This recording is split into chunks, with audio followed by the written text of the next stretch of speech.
bem-vindos a mais um programa de Destaque, um programa produzido pela FGF-TV e veiculado pelo Canal Universitário de Fortaleza, o canal 14 da Multiplay. O Destaque recebe o professor Raimundo Nonato Lima Filho. Tudo bem, professor? Tudo bom, Tchely? O professor Nonato, ele é diretor da Escola de Educações e Prisões da região metropolitana de Fortaleza, Léo Lorscheider. Mais uma vez, muito obrigada por aceitar o nosso convite. E eu gostaria que a gente começasse falando um pouco sobre a sua formação acadêmica. Ok, Tchely. Então, nós agradecemos também o convite de estar aqui. A minha caminhada iniciou com a graduação em Administração de Empresas. Depois percebi que o espaço da educação me atraía, né? Trabalhar com pessoas, né? Com grupos, com processos de grupo. E resolvi ingressar no serviço público, na educação. Antes disso, fiz a licenciatura em matemática. Depois da caminhada, fizemos uma especialização em gestão, né, da educação pública. E hoje estamos aí numa caminhada, já estou na minha segunda gestão como diretor. Antes fui coordenador escolar. E sempre no contexto da educação de jovens e adultos. Essa é mais ou menos, em síntese, a minha trajetória profissional. Mas sobre as escolas prisionais, em que momento surgiu a oportunidade dentro dessa sua trajetória com a educação para trabalhar nessas escolas? Ok, foi em 2013, né, nós estamos aí no terceiro ano da escola. O Estado sempre faz uma seleção a cada 4 anos, né, para renovar o seu banco de gestores. E a minha gestão estava finalizando, né, numa escola, num centro de educação de jovens e adultos, e recebi o convite de se gostaria de fazer uma experiência nova, né, com uma escola nova. E aí a nossa escola é a primeira do Ceará, né, a ter esse público direcionado aos privados de liberdade, né, de ter como público o privado de liberdade da região metropolitana de Fortaleza. Então houve a seleção, eu participei da seleção para a escolha do gestor e cá estou. Então, quando você estava nessa trajetória, em nenhum momento passou pela sua cabeça trabalhar com esse público? A vida te levou para esse caminho ou você tinha esses planos de trabalhar, talvez não dentro de um presídio, mas com essas pessoas que precisavam de um pouco mais de atenção? A escolha pela educação pública já começa a fazer aí, a gente fazer uma seleção, né, do público, né, que a gente gostaria de atender, né? A educação pública tem aí todas as suas necessidades, é uma camada, né, de pessoas carentes, né? Carentes de uma qualidade no serviço público com relação à educação. E certamente a ideia, né, do convite, né, surgiu exatamente talvez da minha trajetória, da minha vontade de fazer outras experiências, né, de inclusão social, até chegar. E aí aceitei o convite e estou por aqui. Você poderia explicar, contar para a gente, na verdade, como surgiram as escolas das unidades prisionais? Ok, a educação nas prisões, ela já tem mais de 20 anos, né, aqui no Ceará. E aí a gente faz aqui um esclarecimento, né, para que o público compreenda melhor. No Ceará, 53 unidades são atendidas pela educação, né, a Secretaria de Educação do Estado. E na região metropolitana de Fortaleza foi criada a escola, né, Aloysio Léo Arlindo Lorscheider, Escola de Ensino Fundamental e Médio Aloysio Léo Arlindo Lorscheider, para atender a região metropolitana de Fortaleza. Mas existem outras escolas da rede pública estadual que atendem o pessoal do interior, né? Algumas penitenciárias do interior e cadeias públicas. Então, a educação em prisões, ela já acontece há mais de 20 anos e a necessidade agora é de ofertar um processo de educação com maior qualidade, né? com ideia de escola, né? Com uma estrutura que o Estado propõe para todas as escolas convencionais que existem aqui fora, né? Com núcleo gestor, com estrutura mínima de secretaria, com processo pedagógico solidificado, efetivo, né? Cuidado com o processo de avaliação, registros desse aluno, matrícula, controle acadêmico, né? Resultados no processo, que é mais ou menos como é que o que é que continua depois dessa educação básica, dar condições para que ele possa avançar para o ensino superior, né? Então nós temos a Luísa Léo, a sua especificidade é educação nas prisões, mas ela tem cara de escola, é uma escola nos moldes de uma estrutura de qualquer escola da rede estadual de ensino. Então, mas os alunos não ficam com algemas ou tem um policial que fica, um inspetor, alguém que fica com eles dentro da sala de aula? Como é que funciona o trabalho dentro da sala de aula com o professor? Pronto. Talvez o senso comum, você que está nos assistindo aí, você talvez tenha essa noção de que ficar uma grade, professor de um lado e os alunos do outro. E não é mais... Já aconteceu no passado, no Brasil, nós já tivemos inclusive imagens de como acontecia. Mas não, nós temos salas de aulas com estrutura mínima de funcionamento, mas em condições, a gente prima muito para que essa infraestrutura ela tenha a cara da escola aqui fora, né? A escola convencional. Então nós temos cadeiras, mesas, lousas, birô do professor, ventilador na sala, né? Televisor como recurso pedagógico, computadores. Nós temos uma sala de alfabetização, por exemplo, que a gente desenvolve um programa chamado Luz do Saber, que eles aprendem com computadores, né? A partir de uma estrutura mínima que a gente precisa ter desses computadores, estrutura física, rede elétrica, mas sem acesso à internet, né? Por conta dos bloqueios, né, da comunicação nas unidades prisionais. Então é uma sala de aula convencional. A primeira vez que eu tive acesso à unidade prisional, eu cheguei na sala para conhecer uma turma de interessados a se matricular e quando cheguei percebi que eles vinham todos algemados. Não é uma cena agradável. O primeiro momento a gente toma aquele susto, né, mas sem dar muito bandeira, porque eles também precisam encontrar na gente uma certa segurança, um certo apoio, né?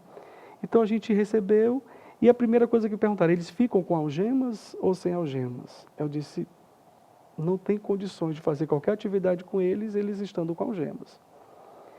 Eles então, os agentes, tiraram as algemas e perguntaram se eu ia ficar sozinho com eles na turma. E fiquei numa boa. A primeira experiência.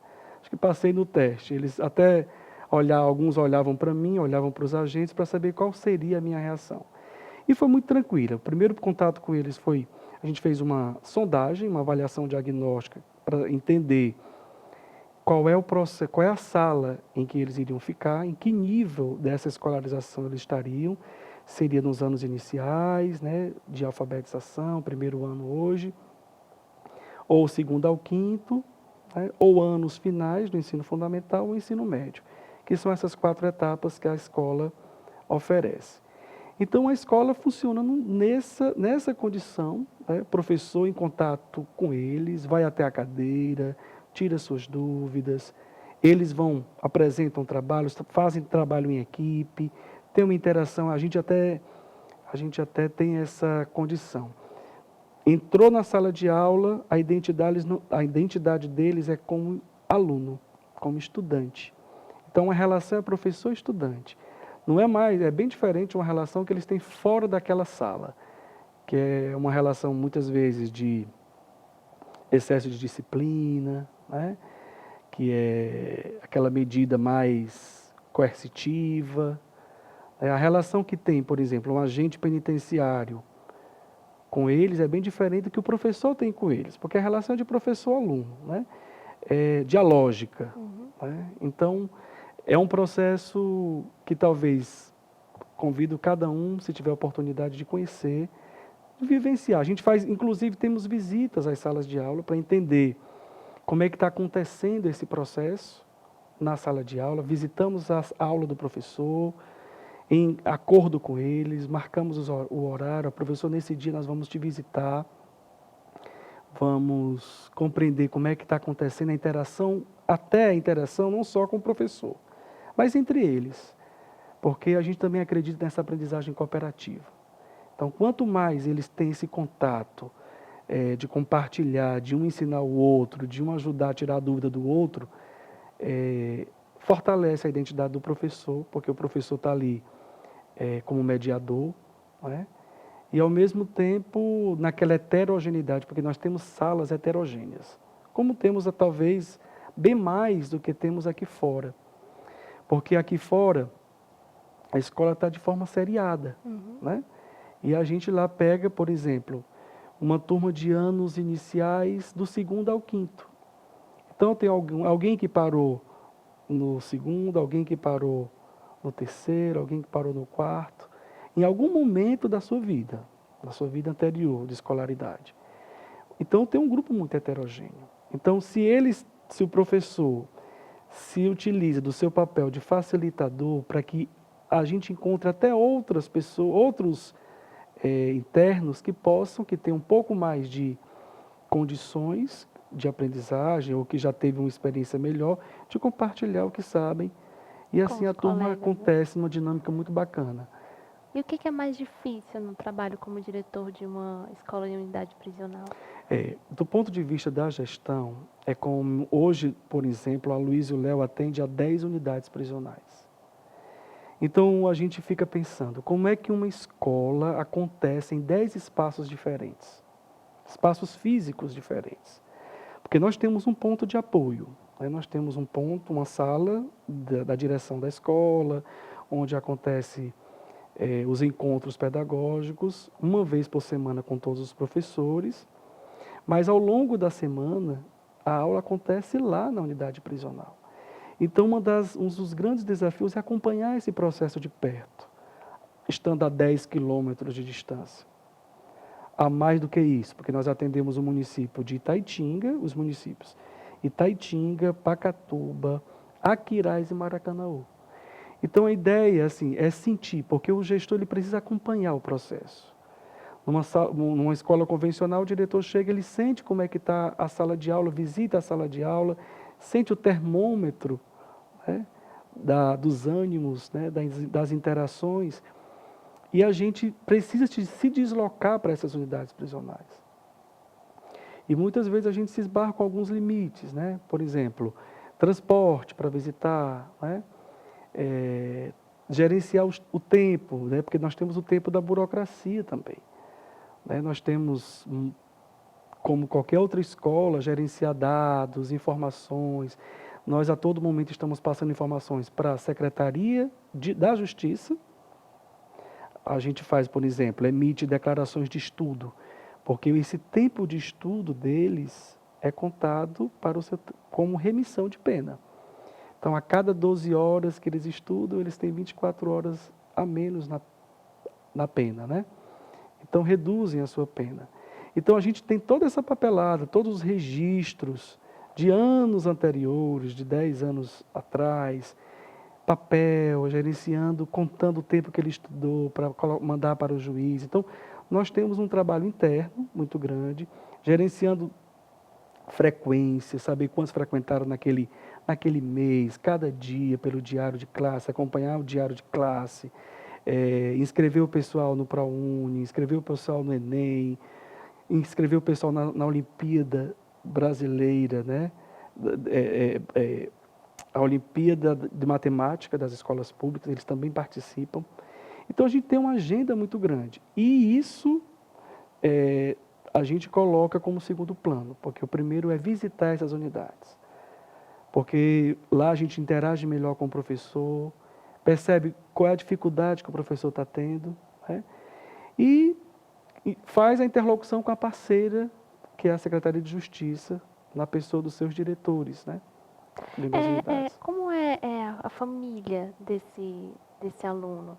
ela é beneficiada de alguma forma? Como é que isso reflete no convívio dele com esses familiares, para a própria sociedade? Quais são os benefícios que a gente já tem ou que você prevê com esses alunos que estão dentro dessas escolas? Ok, Tcheli, é outro desafio, né? A gente tem, inclusive no nosso conselho escolar, nós não temos representantes de pais ainda, né? Porque como eles são de várias localidades, né, a gente não tem presente a família junto com a escola. A gente consegue ter um pouco mais de proximidade, por exemplo, quando a gente está precisando inscrevê-los no Enem. Que muitas vezes a gente recorre à assistência social da unidade e a própria assistência não tem os dados, né? O CPF, por exemplo, que é uma condição de inscrição desse interno. Eles chegam lá, muitas vezes, desprovidos de qualquer documentação. Então, a gente entra em contato pelo próprio interno estudante, ele passa para a gente o contato da família, junto com o assistente social, a gente tem esse contato e muitas vezes consegue a documentação, né? E aí, nesse contato, a gente aproveita para que eles possam incentivá-los a inscrever no Enem. E, depois de inscritos, participar no dia da prova. Porque temos muitos que se inscrevem, mas no dia da prova acabam desistindo. Então, a família entra aí como parceira no estímulo, né? Para trabalhar com eles aí a motivação. Mas a gente sente a necessidade de ter momentos mais sistemáticos com essa família. Estamos estudando alguma forma de estabelecer reuniões na própria unidade, ver se a gente consegue, nos dias de visita, porque semanalmente eles recebem visita, para a gente ter o contato com essa família, pelo menos para estimulá-los a permanecer na escola. Porque a gente sabe, alguns me perguntam, diretor, lá na sua escola não tem evasão, né? E aí a gente, infelizmente, diz que tem. Porque se é difícil se manter estudando aqui fora, né, lá dentro, com as condições mínimas, né, de espaço, de silêncio, de concentração, espaço para estudar, para pegar um livro, né, espaço físico para isso, se aqui fora é difícil, lá é muito mais. Então, às vezes, a gente utiliza a família como instrumento de motivação desse interno. Professor, a gente está caminhando para o fim do nosso bate-papo e eu queria só que você colocasse para a gente como é que está a aprovação desses alunos no vestibular, que eles têm direito a fazer, como foram os resultados do último concurso do Enem, e que você convidasse a quem não conhece a unidade prisional a conhecer o espaço. Ok, a gente está muito feliz com o resultado, né, dessa força-tarefa que a escola faz para incluí-los nos exames nacionais, né? Agora, na última seleção do SISU, nós tivemos 11 que conseguiram, né, aquela nota e foram selecionados. A gente acredita que é muito mais. Agora eu saí da escola, nessa segunda chamada do SISU, nós tivemos aí, por enquanto, né, pelo turno da manhã, nós tivemos 5 pessoas com a nota para a segunda chamada. Com nota para a seleção. Deixei lá o pessoal trabalhando para terminar, né, chegar aos resultados, né, fazendo as suas consultas. Então, assim, a gente quer deixar como recado assim, que o sistema prisional, aqui fora, a gente tem a imagem de que é uma escola do crime, né? Mas lá dentro existem muitas pessoas, muitos atores trabalhando, e nós somos um dos atores, contribuindo para que eles saiam, pelo menos mais humanos. Com essa ideia não de só ressocializar, mas de humanizar o processo. O processo começa pelo respeito em sala de aula, começa por acender a luz de um projeto de vida. E aí a escola, aí no seu processo curricular, a gente abrange aí a educação de valores humanos, né? A gente trabalha muito nesse viés. Então, acredite no processo. A gente sabe que não são todos. A gente atinge hoje ao público carcerário em torno de 20% são aqueles que dão o seu sim para estudar. Mas assim, você que está nos assistindo, você pode ser um grande incentivador, né? Ou então um desmistificador de um senso comum de que achar de que a escola nas unidades prisionais não tem resultado. E a gente vem assim, com esse desafio de que não só 11, mas muito mais consigam aí o seu ingresso no ensino superior e se sentir em igualdade de competitividade com relação ao processo do Enem. Professor, muito obrigada pelos seus esclarecimentos e por mostrar para a gente mais sobre esse assunto que é tão omitido, né, pela sociedade. Muito obrigada por ter aceitado o nosso Nós convite. agradecemos. Aqui termina mais um programa de destaque. Continue com a nossa programação no nosso canal no YouTube ou no canal 14 da Multiplay, o canal universitário de Fortaleza. Até a próxima.